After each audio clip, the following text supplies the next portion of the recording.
राधे राधे दोस्तों, नमस्ते। कैसे हैं आप सभी? उम्मीद करते हैं आप सभी एकदम बढ़िया होंगे, मज़े में होंगे और खुश होंगे और माँ लक्ष्मी जी की कृपा आप सभी पर हमेशा बनी रहे दोस्तों। तो चलिए आज सुनाते हैं आप सभी को माँ लक्ष्मी व्रत कथा।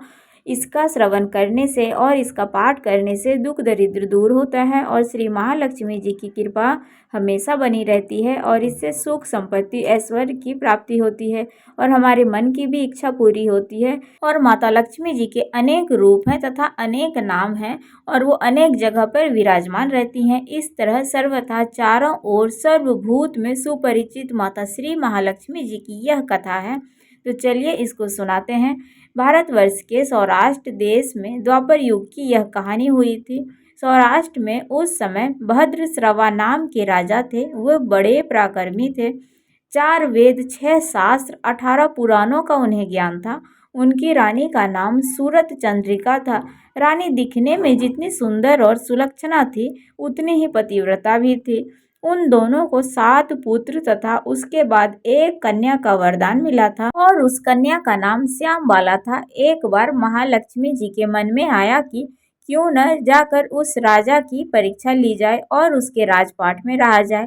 इससे राजा को दुगुनी धन और दौलत की प्राप्ति होगी और वह इस तरह धन दौलत से अपनी प्रजा को और सुख दे पाएगा। गरीब के घर अगर रहे और उसे धन दौलत प्राप्त हो तो वह स्वार्थी की तरह केवल अपने ऊपर ही खर्च करेगा। यह सोचकर श्री महालक्ष्मी जी ने बूढ़ी ब्राह्मण स्त्री का रूप धारण किया। हाथ में लाठी लिए लाठी के सहारे रानी के द्वार तक पहुंची। यद्यपि उन्होंने बूढ़ी औरत का रूप धारण तो किया था, पर उनके चेहरे पर देवी का तेज था। उन्हें देखते ही एक दासी सामने आई। उसने इनका नाम धाम काम धर्म सब पूछ डाला। वृद्ध ब्राह्मण का रूप धरित माता लक्ष्मी ने कहा, बालिके, मेरा नाम कमला है। मेरे पति का नाम भुवनेश है। हम द्वारिका में रहते हैं। तुम्हारी रानी पिछले जन्म में एक वैश्य की पत्नी थी। वह वैश्य गरीब था तथा दरिद्र के कारण हर रोज घर में झगड़े होते थे तथा उसका पति रोज उसे मारता था। इन बातों से तंग आकर वह घर छोड़कर चली गई तथा वन में खाली पेट भटकने लगी। उसकी इस दुर्दशा पर मुझे दया आई। तब मैंने उसे सुख संपत्ति देने वाली श्री महालक्ष्मी की कथा सुनाई। मेरे कहने पर उसने श्री महालक्ष्मी का व्रत किया। माँ लक्ष्मी प्रसन्न हुई। उसकी गरीबी भी दूर हुई। उसका घर संसार सुख संपत्ति संतान से भर गया। बाद में पति पत्नी दोनों ही परलोक सिधारे। लक्ष्मी व्रत करने के कारण वो लक्ष्मी लोक में भी रहे। उन्होंने जितने साल माँ लक्ष्मी जी का व्रत किया था, उतने हजारों साल उन्हें सुख भोग मिला। इस जन्म में उसका जन्म राजघराने में हुआ है, परंतु वह श्री माँ लक्ष्मी जी का व्रत करना ही भूल गई है। यही याद दिलाने के लिए मैं यहाँ आई हूँ। बुढ़िया की बातें सुनकर दासी ने उन्हें प्रणाम किया तथा श्री माँ लक्ष्मी जी का व्रत किस तरह किया जाए इसके बारे में बुढ़िया से पूछा। बुढ़िया का रूप धारण किए हुए श्री माता ने दासी को पूजा विधि भी बताई तथा उसकी महिमा भी बतलाई। इसके बाद वह दासी माता को प्रणाम कर रानी को अंदर बताने चली गई। राज वैभव में रहते हुए रानी को अपने ऐश्वर्य का बहुत घमंड हुआ था। संपत्ति तथा अधिकार की वजह से वह उन्मत्त हो गई थी। दासी द्वारा बताई गई बुढ़िया की बातें सुनकर वह आग बबूला होकर राज द्वार पर आकर बुढ़िया रूपी श्री माँ लक्ष्मी पर ही बरस पड़ी। उसे यह मालूम ही नहीं था कि श्री माता लक्ष्मी बुढ़िया का रूप धारण किए हुए द्वार तक आई है। परंतु रानी का इस कदर रूखा बर्ताव तथा अपना अनादर देखकर माता ने वहां ठहरना ठीक न समझा। वो वहां से चल पड़ी। राह में उन्हें राजकुमारी श्यामबाला मिली। उन्होंने श्यामबाला को सारी बात बताई। श्यामबाला ने अपनी ओर से श्री महालक्ष्मी माता से क्षमा मांगी। माता को उस पर दया आई। उन्होंने श्यामबाला को श्री महालक्ष्मी व्रत के बारे में बताया। उस दिन मार्गशीर्ष का मास यानी कि अघन मास का पहला गुरुवार था। श्यामबाला ने परम श्रद्धा से श्री महालक्ष्मी जी का व्रत रखा। फलस्वरूप राजा सिद्धेश्वर के सुपुत्र मलाधार से उसका विवाह हुआ। वह धन दौलत ऐश्वर्य वैभव से मालामाल हो गई। पति के साथ ससुराल में आनंद से दिन बिताने लगी। इधर महालक्ष्मी जी का रानी पर प्रकोप हुआ। फलस्वरूप राजा भद्रश्रवा का राज्य एवं राज्य कारोबार नष्ट हो गया। यहाँ तक कि खाने के लाले भी पड़ गए।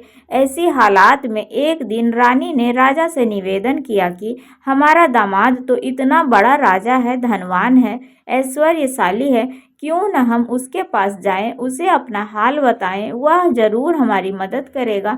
इस बात पर राजा भद्रश्रवा दामाद के पास रवाना हुए। राज्य में पहुंचकर एक तालाब के किनारे थोड़ी देर विश्राम लेने के लिए ठहरे। तालाब से पानी लेने आते जाते दासियों ने उन्हें देखा। उन्होंने विनम्रता से उनकी पूछताछ की। तब उन्हें यह मालूम चला कि वो तो रानी श्यामबाला के पिता हैं। तो वह दौड़ते हुए जाकर रानी को सारी बात बताई। रानी ने दासी के हाथ राज परिधान भेजकर बड़े ही ठाठ से उनका स्वागत किया तथा आदर सत्कार भी किया, खान पान करवाया और जब वो लौटने लगे तो सोने की मोहरों से भरा हुआ घड़ा भी दिया। राजा भद्रश्रवा जब वापस लौटे तो उन्हें देखकर रानी ने सूरज चंद्रिका बहुत ही खुश हुई। उन्होंने सोने की मोहरों से भरे हुए घड़े का मुंह खोला, पर हाय भगवान, घड़े में तो धन के बजाय कोयले मिले। यह सब श्री महालक्ष्मी के प्रकोप से हुआ था। इस प्रकार दुर्दशा में और कई दिन बीत गए।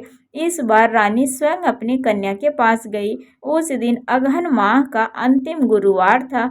श्यामबाला ने श्री महालक्ष्मी का व्रत किया, पूजा की तथा अपनी माता से भी यह व्रत करवाया। इसके बाद रानी अपने घर आई। श्री महालक्ष्मी का व्रत रखने पर फिर से उसे अपना राजपाट, धन दौलत, ऐश्वर्य की प्राप्ति हुई। वह फिर से सुख शांति आनंदमय जीवन बिताने लगी। कुछ दिनों बाद राजकन्या श्यामबाला अपने पिता के घर आई। उसे अपने घर देखकर सूरज चंद्रिका को पुरानी बातें याद आ गई। यही कि श्यामबाला ने अपने पिता को घड़ा भर कर कोयला दिया था और उसे तो कुछ भी नहीं दिया था, उसे तो कुछ भी याद भी नहीं है। इसी कारण श्यामबाला को अपने पिता के घर आने पर उसका आदर सत्कार नहीं हुआ, बल्कि उसका अनादर हुआ। पर उसे इस बात का तनिक भी बुरा नहीं लगा। अपने घर लौटते समय उसने अपने पिता के घर से थोड़ा सा नमक ले लिया।